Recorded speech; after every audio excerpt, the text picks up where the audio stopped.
Okay, so wa ka first Check. base.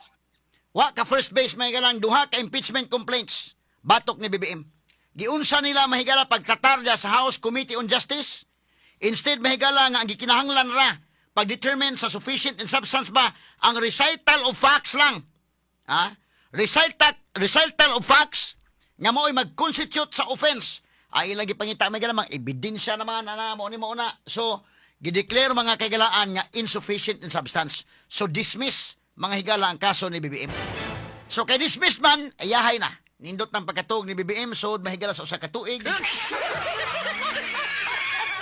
Wala na mahigalay mo file nga lain nga impeachment, di na pwedeng filean by sunod buwan. Ini ka tunga-tunga ito iga, di na pwede. Nga naman, deemed initiated naman, o nya dismiss man mahigala sa House Committee on Justice. So wa na. So kining Makabayan Black, mga kaigalaan, dunay 7 nga in favor nga unta mapasaka ang impeachment complaint. Damo mailaha nga numbers game kining impeachment. Hybrid ni nga hearing kunuhay, pero ang politika maglabi ani day. Mana mag-iniphanay gyud pila ka tawo nang naa. So ang kadtong uban nakatagna na sila nga inig-abot ining maong impeachment complaints. Batok ni BBM, di ni ka first base, di ala ni Kuto may galas House Committee on Justice ma-dismiss ni.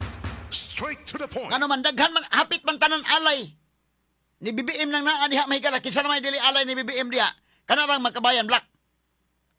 So bisan pa gani Makabayan Black, dunay 7 ka boto nila sa Makabayan Black, pero ma-overwhelmed sila mahigala sa kontra. Kay 39 bigod ka buok. Hapit ka ng tanan nga naa. So ma-out, kuan gyud mo outnumbered gyud mo dai bisag usaon pa. Karon sa may mahitabo inig-abot sa impeachment complaint si Sara Duterte diha. Straight to the point. Diya nang laay anang panapita day. Inagabot sa impeachment complaints kay doon na may gipasaka. Batok kang Sara Duterte o ang paabuta nga ugma mahigala ipasaka. Gipasaka naman daan. O niya kini mga higala but pasabot anak kay gipasaka ng daan ang taga Makabayan Black. Why supak sa decision sa Supreme Court? Why sila supak day? Uyon sila sa decision sa Supreme Court. Nga kadtong tulo ka mga impeachment complaints nga wa ma-aksyon deemed initiated na to. Muna nga pag-file og impeachment complaint batok ni Sara Duterte niadtong February 5 last year. Karon man dito dayno ang konday. O ugma na o sa katuig na. So kadto mga kagalaan, pwede man ma-file nagbalik pero gi-file na maguna-una. So nituo ang Makabayan Black nga tuo sa decision sa Supreme Court. Unsa may mahitabo? Kay kini mahigala na file naman to kang Sara. Ang sunod niya buhaton adto, i-refer na po to ni ining maong the same committee ba?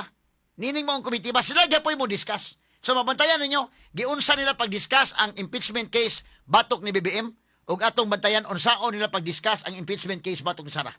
Straight to the point. Diha na gyud mga kaigalaan.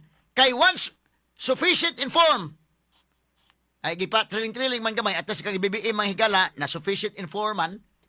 So naka-proceed sila sa another session nga pagtuki kung sufficient in substance ba. Kining kang Sara, tan-awon ni sufficient informed, sunod tan-awon ang sufficient in substance ba, tan-awon to unsay discussion nila kung kang Sarang impeachment na may butang day. Moingon na, sige, approve na dayon.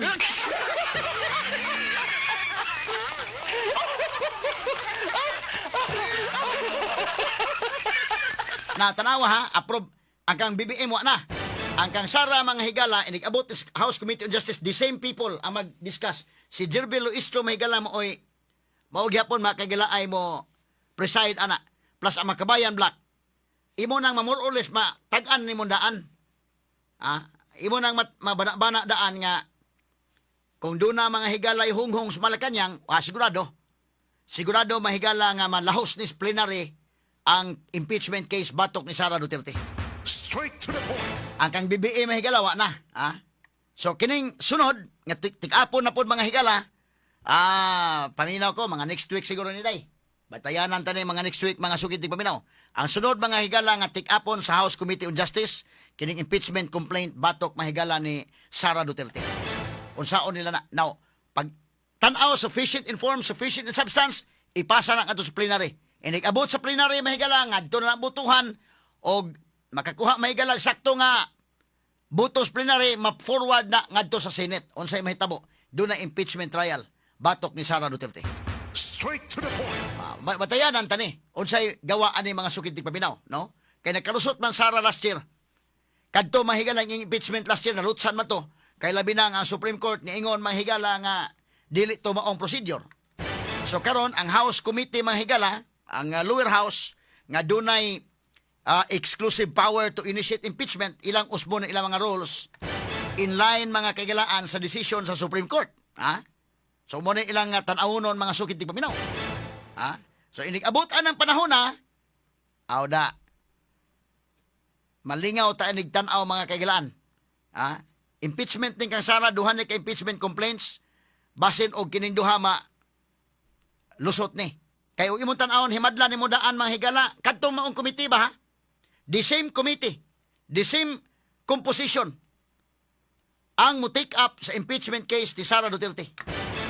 Og imong matan-aw mahigalab tag-ana, ang uban nakatag-an man nga kana di nakalusot ng kang BBM. Hasta god si Bini Abante mahigala may kay midag drama-drama nga kunuhay ni walk out siya mga sukid tigpaminaw. Ano kuno nga sufficient informed pag Lunes ni walk out siya mahigala si dayon na human ni walk out po si Bini Abante. Pag himan-himan pa pagkaugma ni balik niya.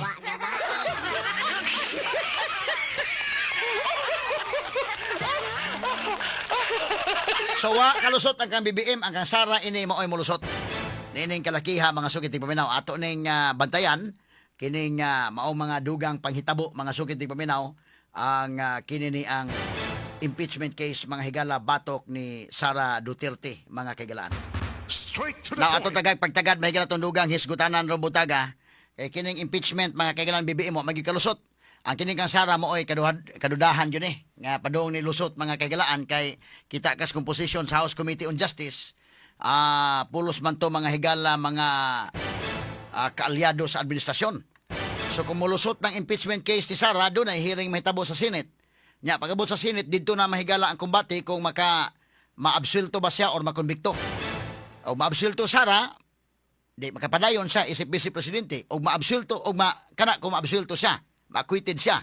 But kung ma-convicted siya di na sa mga higala mahimong vice presidente, og unya kini niya ma-disqualify siya. Doon ay perpetual disqualification from holding office.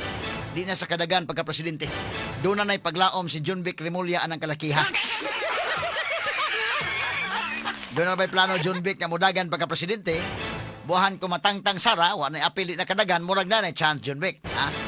O niya, lain mga higalang ni padayag nga andam nga mudagan, mao si Risa Hontiveros. Ha? So John Vic versus Risa, asa mo? Kung panalitan lang inana may mahitabo, no? Although kini mga Duterte mohimo na sila lain pag yun nga plan B aning kalakiha, panalitan kundi nakadagan Sara Duterte, tingali doon na sila lain nga i-field mahigalang kandidato. So mo na mahitabo mga sukid tigpaminaw, alegriha ining kalakiha